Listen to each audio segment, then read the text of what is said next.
Now we're going to look at sorting lists, and you can do that in 3 different ways: destructively, non-destructively, and then on a key function. So let's first start with destructively sorting a list, which basically means that you have a starting list and you permanently or destructively change that list so that when you call it again, it is not the same list that you started off with. So to do that in Python, the built-in function is a.sort here, which sorts the list according to numerical value. So it starts with 2 and then 3, then goes to 5, 5, 7, 7, 11. So then when you print out A here, it's still going to be this list. But then once you sort it, when you print out this statement, A is going to be the sorted version. So let's see that.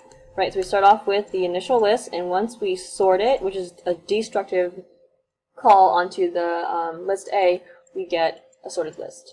If you don't want to do it not destructively, you can also do it non-destructively, which uses a different built-in function in Python. So at first we have this nice list A that we gave it these integer values, but then non-destructive functions, that is to say A is not changed after you call a method on it, that actually returns a list. So it returns a list that is sorted of A, but then A is not changed. So therefore we have to assign that to a new value. Let's call it B. So after we call this statement right here, B is going to be, or A is going to be the same as it was before, but then B is going to be the sorted version of A. And we can see that right here because A starts off like that and it ends off like the same list as it was, but then B is what the non-destructive function sorted of A takes in for a list and gives you that sorted version of the list that A is.